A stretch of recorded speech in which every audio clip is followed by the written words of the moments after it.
इस वक्त की सबसे बड़ी खबर। आज सीएम ममता बनर्जी पूर्वी मेदिनीपुर के पांशकुड़ा में बाढ़ की स्थिति का जायजा लेने आई। वो पश्चिम मेदिनीपुर की सीधे पांशकुड़ा के मंगलद्वारी पहुंची। यहां सीएम ने बाढ़ प्रभावित इलाकों का निरीक्षण किया। साथ ही उन्होंने ये भी कहा कि वो हमेशा आम लोगों के साथ खड़ी रहेगी। सीएम ने प्रशासनिक अधिकारियों को निर्देश दिया है कि बाढ़ प्रभावित लोगों को कोई परेशानी ना हो और राहत कार्य में भी कोई शिकायत ना आए।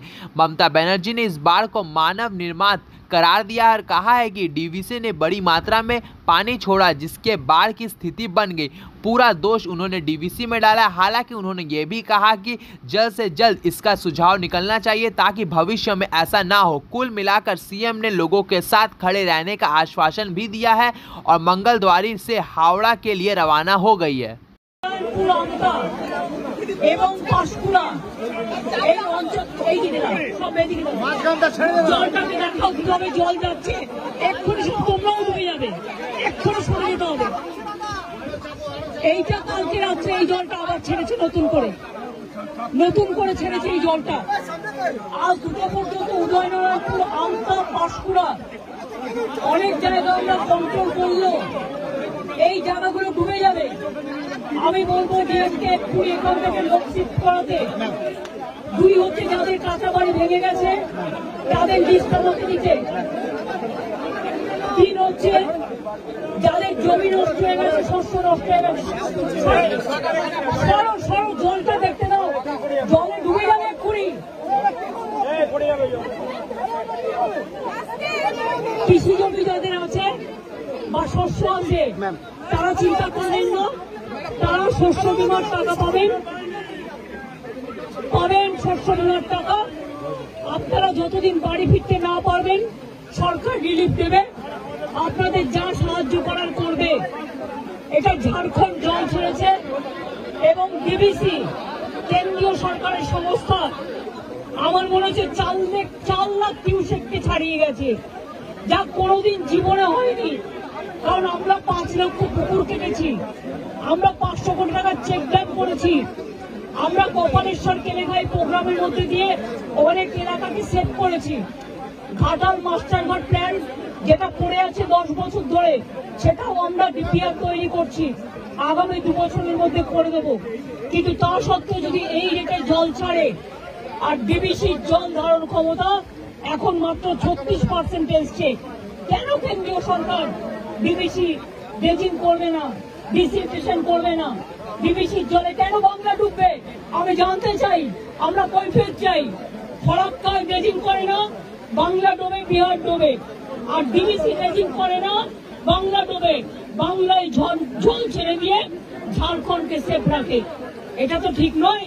বাংলা একটা নৌকার মতো, আর সব জল নেপালে বৃষ্টি হলে উত্তরবঙ্গে ঢুকবে, ভুটানে বৃষ্টি হলে জলপাইগুড়িতে ঢুকবে, আলিপুরদুয়ারে ঢুকবে, কুচবিহারে ঢুকবে, নর্থ বেঙ্গলে ঢুকবে। আর মালদার ওদিকে গঙ্গার ইরোশন মুর্শিদাবাদে, আর দক্ষিণবঙ্গ ডুবছে ডিবিসির জলে। এবং আমি যা শুনেছি কাল রাতে জলের ওপর আবার জল ছেড়েছে। এই জায়গাগুলো ভেজা ছিল না, অনেকটা দূরে ছিল। আমাকে এসপি বললেন, ডিএম বললেন এটা এক্ষুনি হয়েছে। এবং দেখুন এক্ষুনির মধ্যে এতটা ডুবে গেছে। আমি সবাইকে বলবো জলে ঝুঁকি নেবেন না, জল আর আগুনে ঝুঁকি নেবেন না। অন্তত 2 দিন একটু সেফ প্লেসে থাকুন, তারপরে জলটা বেরিয়ে গেলে তারপরে আপনারা আস্তে আস্তে বাড়ি যাওয়ার মতো পরিস্থিতি থাকলে তখন বাড়িতে যান। আর আমি অ্যাডমিনিস্ট্রেশনকে বলবো যা রিলিফ দেওয়ার কোনো যেন রিলিফে অভাব না হয়। প্রত্যেকটা পরিবারকে দেখে নেবেন, আপনাদের কাছে সবকিছু দেওয়া আছে, কেউ যেন অসুবিধায় না পড়ে। আমি মিদনাপুর পশ্চিম, হুগলি, হাওড়া এবং হাওড়া যাবো আমি এবার। মেদিনীপুর পূর্ব ঘুরে যা দেখলাম তাতে আমি সত্যি শঙ্কিত। ডিবিসির সাথে আমরা ফার্দার কোনো সম্পর্ক রাখবো কিনা আমাদের সন্দেহ আছে। আমি সব সম্পর্ক কাট আপ করে দেবো যদি মানুষকে এইভাবে ডোবায়। আবার ছেড়েছে মানে পুরো চক্রান্ত, মানে এটা পূর্ব পরিকল্পিত এবং এটা পরিকল্পিত বন্যা। এটা আমাদের বৃষ্টির জলে বন্যা নয়। বৃষ্টি হয়েছে 3-4 দিন, কিন্তু এটা ম্যান মেড প্ল্যান। আমি আবার আপনাদের বলছি, আমি এখানে যারা আছেন এই দেখুন কতটা ভরে গেল আপনারা থাকতে থাকতে। আমি আপনাদের অনুরোধ করব সরে যান এক্ষুনি মানুষকে নিয়ে। সামনে থেকে যারা দোতলায় দাঁড়িয়ে আছেন, ওই বাড়িটাও ভেঙে পড়তে পারে জলের তোড়ে। প্লিজ আপনারা সেফ জায়গায় চলে যান। জল কিন্তু আধ ঘন্টার মধ্যে ডুবিয়ে দেয় সব, আগুন যেমন হু হু করে ডুবিয়ে দেয়। আমরা পাঁশকুড়া থেকে, আমি দেবরাতেও জানি হয়েছে, দেবরা আমি দেখতে দেখতে এলাম।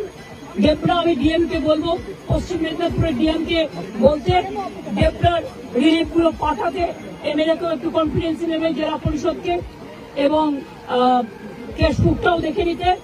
দেবরাতেও 10টা গ্রাম ডুবেছে এবং খড়গপুর রুরালও ডুবেছে, একটা ট্রাইবেল গ্রাম, সেটাও দেখে নিতে, এবং পাঁশকুড়া যেটা ডুবেছে সেটাও দেখে নিতে।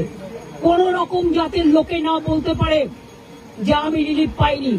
আমি কিন্তু ডাইরেক্ট ডিএম দের দায়িত্ব দেব এবং এসপি দের এটা দেখার জন্য। খরচা করুন, মানুষকে দিন, তাতে যা লাগবে কোনো অসুবিধা হবে না। আমি এখন যাচ্ছি উদয়নারায়ণপুর আমটাকে অ্যালার্ট করতে, কারণ ওখানকার অবস্থা খুব খারাপ। আপনারা দেখতে পান একদম গায়ের জন্য করছে না। আমি তো 10 বছর ধরে ফাইট করছি, আজকে আমি 13 বছর ধরে দেখছি। কিন্তু আগে ছাড়তো 75,000, 1 লাখ কিউসেক, এবার ছেড়েছে, ওরা ছেড়েছে 4 লাখ, তেনুঘাট পঞ্চায়েত ছেড়েছে আরো 1.5 লাখ, 5.5 লক্ষ। This is very unfortunate. I do not know why central government is not this dredging for DBC. Their reservation power now it came down about 36% only, and all the water they release for Bengal. Why Bengal will be man-made flooded because of central government irresponsible activities? I am sorry, this is not Bengal water. This is the Jharkhand water from Tenughat Panchayat, and this is the water coming from central government organization, the DBC. এটা নিয়ে বড় আন্দোলনে যেতে হবে, এটা নিয়ে আমরা বড় আন্দোলনে যাবো।